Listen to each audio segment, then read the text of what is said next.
All right, my man. State your name. Let them know you're on Nicovelli TV. You already know Rico with my guy Nicovelli TV. Follow him, hit subscribe, hit all of that. Support a fella. Come on now. All right, my Come man. on So now. I take it as you're a Knicks fan. Somewhat. Knicks supporter, New York supporter. We need some love out here. Okay, man. So what you think about these Knicks so far, man? Shit, man. We need a pure center. We need to go get somebody that's actually gonna sit there and protect the rim, be an actual rim protector, rebounder, somebody that's actually gonna do the dirty work. We got a lot of guys that want to flash dirty work, but not doing the dirty work. I like Marcus Morris. I like Julius Randle. But I don't need Julius Randle to beat Draymond Green. I need Julius Randle to be Zach Randolph, bully ball, and then focus on all that other stuff later. Be a beast in the paint. Now, what do you say to those who saying that Julius Randle right now is turning the ball over too much? Because he's trying to be a point guard too much. When you tell somebody to try to be somebody else, I think it's the whole Warriors Draymond Green effect. They trying to tell him to be Draymond Green. If you saw his last couple of years before he even got here, it was the same thing. New Orleans, little things, getting his little triple doubles. He was doing this thing. That's why we gave him his contract. But tell him to get back to bully ball. You bigger than other people. Stop dribbling from the three-point line. How about you dribble from the free throw to the basket? Make it a little smaller. Okay. Kevin Knox. I like Kevin Knox, a lot of potential. I think Kevin Knox needs to work on his ball handling more, like take the ball out of Julius Randle's hand, and how about put the ball in the wing's hand? Like that's how you get your wing players better. That's how you develop your guards and stuff like that. But we don't really got a pure point guard. Like Frank Nicotina's coming into his own. Once we got somebody that's going to establish everyone's role, like, all right, I'm going to feed you the ball, don't worry about it, things just tend to fall into place. You got R.J. Barrett, who's trying to be a point guard. Everybody's trying to be a guard and create for other people when they just need the ball, focus, and get their moves together. Nobody really has a go-to move. When you want to be a one-on-one player and you don't have a go-to move, it's kind of a contradiction. Like, what are you doing? You're trying to do all these random things, but you want to be a go-to player. Go-to players have go-to moves. So, I think just people just trying to be bigger than what they need to be. No, not feed into a team system. Once you do that, you'll be all right. Okay, now you mentioned R.J. Barrett. Now, R.J. Barrett, man, everybody was doubting him. Well, not everybody. You had some doubters that said what he did out in Duke, as far as rushing to the basket, he wasn't going to be able to do in the NBA. Right. My man's 19 years old, body NBA ready, and he proving the doubters wrong. Now, when we talk about R.J. Barrett, it's questionable. Like you said, Knicks is in need of a point guard. Need somebody at the one, badly. Some say R.J. Barrett should be at the one as a point guard. See, that's what I'm gonna tell you why that rubs off wrong on me. You heard it too, though. R.J. Barrett is your bona fide wing player. That's somebody you want to establish himself as a dominant wing player. I'm gonna bring in another player. Now they're not similar, but think about somebody like Ben Simmons. They forced Ben Simmons to be point guard. He could play point, that's cool. But they didn't establish him as a wing player first. So he don't have go-to moves. We just talked about go-to moves. When you are a wing player and you have the ball predominantly in your hand, think about usage rates, such things like that. The ones that can handle the ball establish themselves as wing players first. James Harden, one of the best point guards in the A. He came off the bench. He established himself as somebody you could not guard out here first. So when they gave him the ball in Houston, it was, I could play make. Why? Because I got so many go-to moves, you don't know what I'm going to do on the wing. So when I dish it, it's like, oh, shit, this nigga just dished it. Damn, pardon the language. We got Nah, you good, you good. No, we don't, bro. You good, bro. But little things like that. I think RJ, he's a rookie. Establish him as a wing player. Let him get his go-to moves up. Let him go against them little dudes trying to play against him on the wing. If he wants to sub in that point sometimes, take a little spell here and there, that's cool. But he cannot predominantly be the point guard. Not yet. Not yet? Get his skills up first. Not yet. Let him develop his moves up first. You don't think he can play that position better than Frank? It's not about whether he can or can't. You want him to focus on what he's going to be dominant at first. Because if you give him, think about it like this. If you give a slasher playmaking responsibilities before he established his rating as a slasher, when he gets back to his natural strength, he's going to be so confused because it's like, I've been playmaking this whole time. When I get back to actually going to get a bucket, bro, I've been passing the ball to these motherfuckers for the past 2 years or something like that. You trying to put that point guard on him now. So I don't want him to stray off track of being a dominant wing player. He can play point for spells. But you need what did you pay all these guards for? What did you bring Dennis Smith Jr. here for?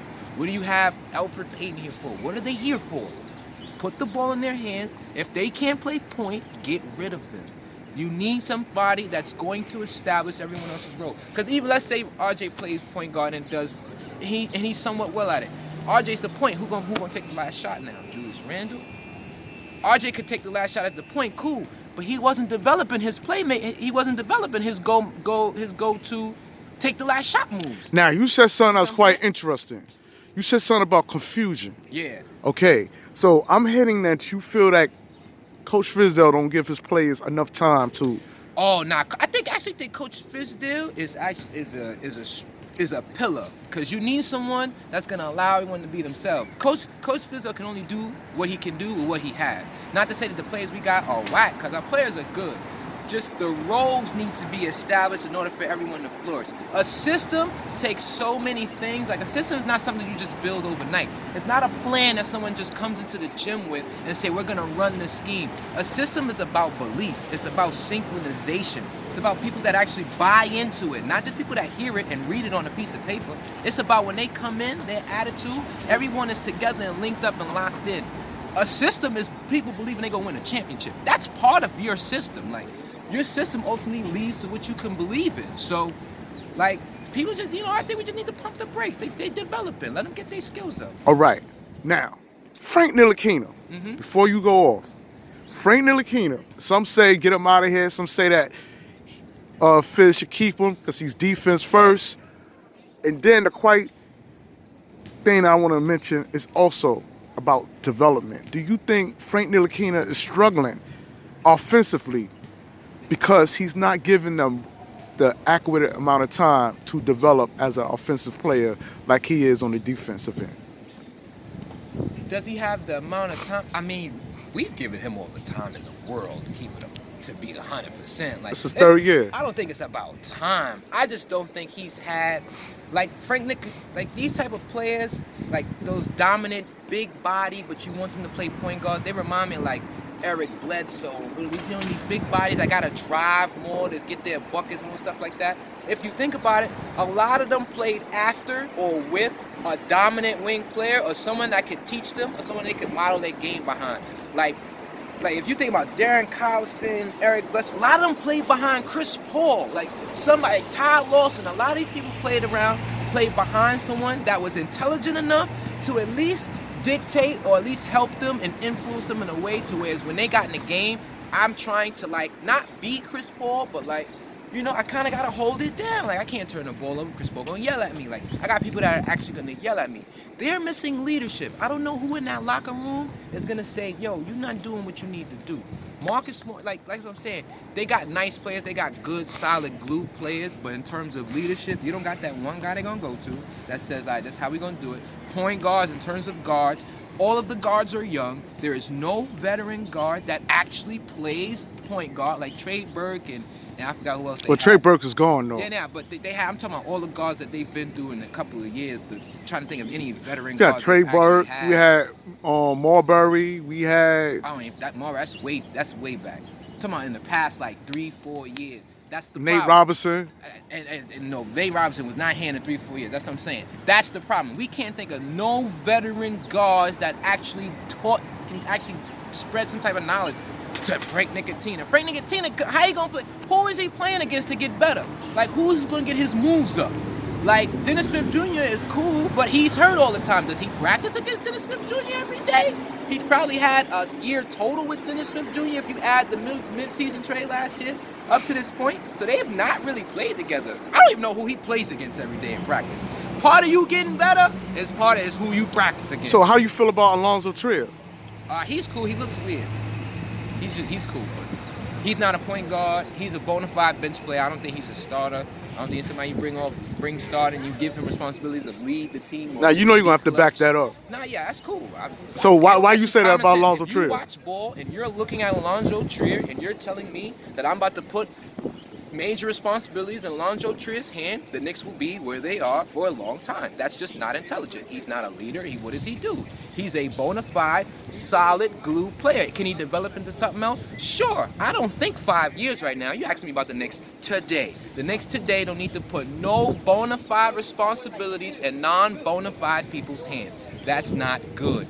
Bring him off the bench. Somebody that could bring a spark. Who's on your bench? Who comes off the bench besides Bobby Portis? Like, that's what I'm saying. Build a team within the team. Like, that's what I'm saying. It's all about synchronization. Speaking of Bobby Portis, yeah, go ahead. You brought me. I gotta go real soon. All right, we're gonna end it with Bobby Portis.